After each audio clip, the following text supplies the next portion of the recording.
মা বিদেশ গেতের গেলে আমি বইনে আমার লগে দেখা করে গেল বিদেশ আমি 2 বছর থাই গাইলাম আমি ভাবছি বইনে বাইতে আইবো তুমি তো বাইতে আইলো না তুমি যাই বইনের নিয়ে হোগা হগে দা তুমি আইবার দেখে আমি গেদের ফোন করে কইছি এবার তোর তো আইলো না আর হরিবন আইবার দে না আমি যাই নিয়ে হি গরে মা তাহলে তুমি যাই নিয়ে হোগা নজাই তোমার রাস্তা আই গিয়েও দেই আর আমি বাজার যাই মাছ মাংস নিয়ে আইগা আহ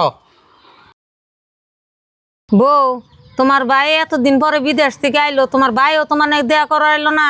তোমার মায়ও তো আজকে কতটা দিন ধরে না, তোমার মায়ও তো তোমার নিয়ে গেল না। মা আঙ্গবাড়ি মা ফোন যাওয়া নিয়ে কইছে কিন্তু বাড়িতে দুনিয়ার কাম সেই জন্য অনেকজন কোয়া সাহস পেনে কি না কি করবে না বা বউ তুমি একটা কথা কইলো না, আমার বাড়িতে হাজার কাম থাক, তাই তোমার ভাই এতদিন পরে বিদেশ থেকে আইছে, তুমি নাগলে আমার কাছে কই নেই দেখা করে আইতাও, আমি তোমার কোনটা কইতাম কি। মা তাহলে আজকে অনেক কুলারে হাতে গিয়ে আঙ্গতে যাই বাইরে তো দেখা করে ওইকে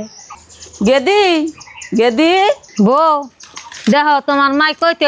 পড়ছে, তোমার মায়ের ববের দাও বিয়ান ভালোই আসুন। হবিয়ান ভালোই আছি। মা তুমি এত পতা এটাই চাও তুমি বই আমার ঘরে পাশে পড়ো আমি তো মানে পাননি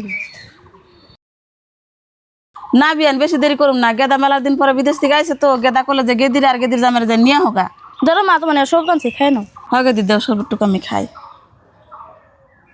বউ তোমার মাই নিবেন নি গাইছে ফট করে তেল কারসুর পিন দিয়ে তোমার মায়ের নাকি বাইরে যাও। ও মা আমি তো কাউকে কিনতে আহি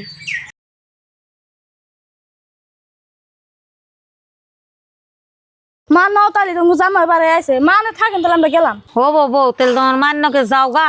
2-3 দিন থাকে তা চালে এসে রাখলে আই ঘুরো। ও বিয়ান তাহলে আমরা যাই রাতে বিয়ারি নিয়ে যাই।